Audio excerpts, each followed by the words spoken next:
What kind of man burns his own villages just to starve, confuse, and break the spirit of an invading army? In the spring of 1462, Sultan Mehmed II, the conqueror of Constantinople, marched into Wallachia, expecting to crush Vlad III, the notorious voivode, known to history as Vlad Tepes or Vlad the Impaler.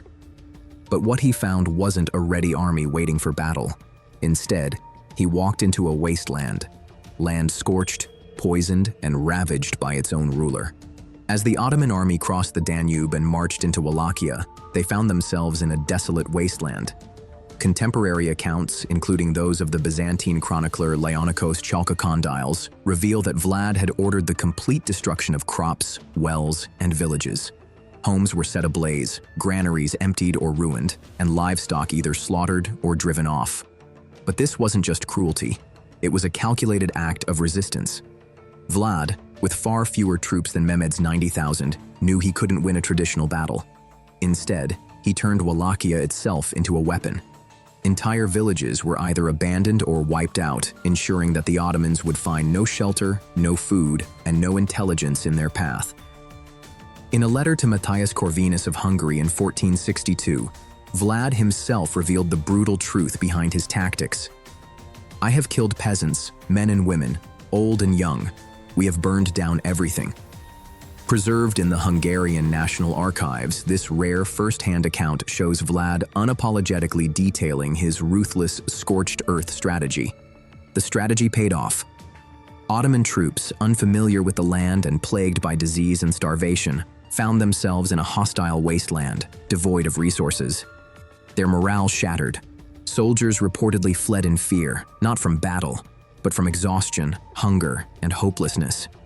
This wasn't warfare as the Ottomans knew it. It was destruction without a fight, and it was just the beginning. Heads mounted on spikes at the fortress gates. At the core of Vlad Tepes's relentless resistance against the Ottoman Empire was a masterful use of psychological warfare. In the summer of 1462, as Mehmed II's army advanced into Wallachia, they didn't just face a devastated land. When they reached the fortresses protecting Wallachia's heart, especially the citadel of Targoviste, they were greeted with a chilling sight. Thousands of grim reminders displayed on high wooden stakes. This tactic, confirmed by several contemporary sources, including the Venetian ambassador to Buda and Ottoman chroniclers like Tursun Bey, wasn't just about keeping invaders out. It was designed to paralyze them with fear. As the Sultan approached Targoviste, he encountered a forest of fallen figures and mounted tokens, carefully arranged to send a chilling message. The bodies on the stakes outside the fortress weren't trophies of nobility. They were the remains of captured Ottoman soldiers, scouts, and even diplomats, whose punishments were staged to inflict maximum psychological terror. Some of the figures on display were high-ranking Ottoman envoys sent by Mehmed before the invasion. According to a 15th-century Saxon chronicle from Brasov, Vlad punished these messengers after they refused to remove their turbans before him, citing religious reasons.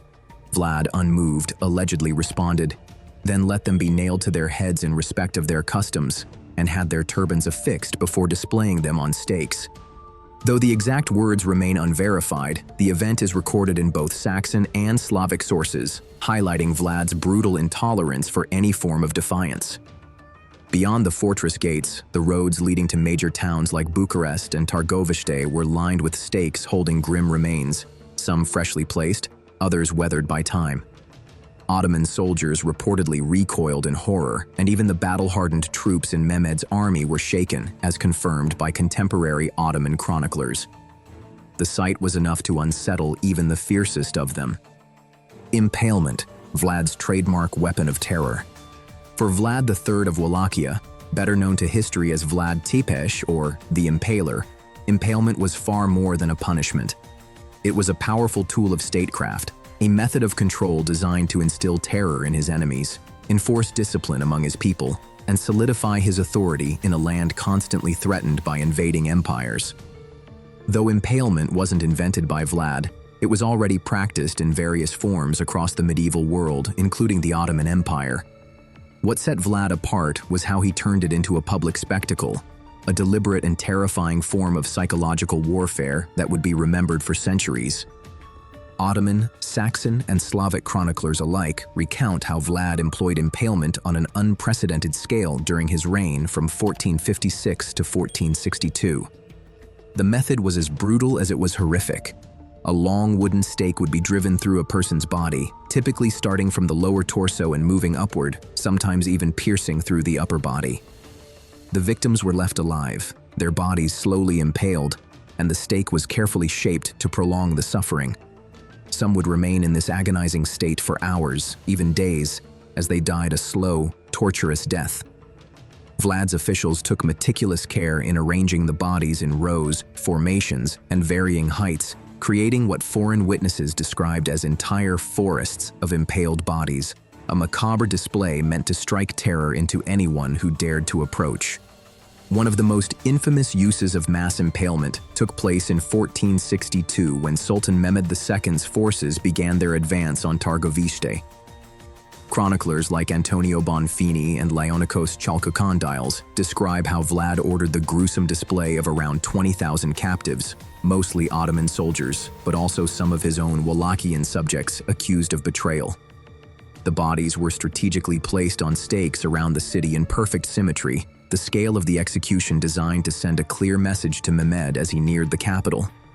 This shocking spectacle wasn't just an execution, it was a direct confrontation, a declaration of Vlad's unyielding defiance. Ottoman sources confirm the chilling psychological effect of Vlad's impalement tactics. Tursun Bey, a historian who accompanied Mehmed's campaign, recorded that the Sultan himself was forced to halt his advance upon encountering the field of impalements. He was visibly shaken by the horrifying sight. Mehmed, a seasoned warrior accustomed to brutal battles, reportedly said that no one could defeat a man who treated both his enemies and his own people with such ruthless severity. But impalement wasn't just reserved for times of war. Vlad wielded this terrifying punishment regularly within Wallachia to enforce order and discipline. Theft, dishonesty, and betrayal, minor offenses in other lands, were punished with impalement if Vlad felt they threatened the stability of his rule.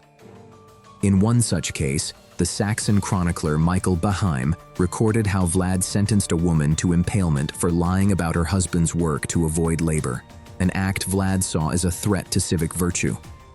To his enemies, impalement was a weapon of terror.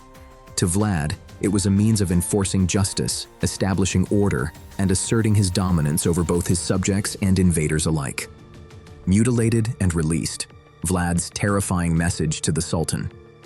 During the brutal 1462 campaign, Vlad Tepes, the voivode of Wallachia, didn't just confront the Ottoman Empire with scorched earth and forests of symbolic executions. He unleashed a far more personal form of psychological warfare, the deliberate disfigurement and release of selected Ottoman captives. These survivors were not spared out of mercy. Instead, they were transformed into living, breathing warnings, messengers meant to strike terror into Sultan Mehmed II.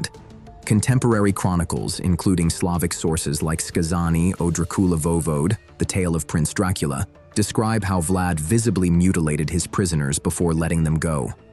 Eyes were gouged out, noses and ears removed, and some were left with permanent scars or even missing limbs. These were not random acts of cruelty. They were calculated punishments designed to terrify Mehmed's forces and destabilize their morale. Vlad knew that fear would be his greatest weapon, and he wielded it with brutal precision. Beyond the physical mutilations, Vlad took his torment a step further by humiliating his prisoners before sending them back. According to 15th century Slavic texts, he sometimes branded captives with hot irons or carved symbolic shapes into their skin, punishments that combined physical suffering with cultural insult. Some historians believe these acts were a deliberate religious provocation toward Muslim prisoners, though this interpretation isn't universally supported by all sources. This strategy was part of Vlad's broader use of terror as a tool of deterrence. Unlike executions that ended a life and a message, these scarred survivors were spared, not to live freely, but to carry the fear of Vlad's cruelty with them. Their altered bodies became living warnings, more powerful than any written threat, sending a message far beyond the battlefield. For Mehmed II, who had only recently conquered Constantinople, Vlad's cruelty was more than just an act of violence. It was an insult to both military tradition and imperial pride. A ruler who sent his enemies back in pieces made a bold statement. He feared no retaliation. Vlad's mutilated captives weren't random acts of savagery, they were deliberate messages. They didn't return as prisoners, they returned as living proof of the Impaler's unwavering resolve. Vlad Tepes didn't just wield terror, he turned it into a calculated weapon, one that rippled far beyond the borders of 1462. His scorched earth tactics, forests of impaled bodies, and mutilated messengers reshaped the course of Balkan resistance. Even Mehmed II, the conqueror of Constantinople, was forced to hesitate. Vlad's brutal strategy showed how a ruler could turn cruelty into a weapon of state, fear into a political force. Vlad Tepes's legacy was carved not in stone, but in the bodies of his enemies. His tactics, scorched villages, displayed captives, and marked survivors, shattered the Ottoman will. Which of Vlad's methods do you think most undermined Ottoman morale? Comment below, and don't forget to subscribe for more chilling history. In the end, his message was clear. Fear didn't fade. It was left to rot on the stake.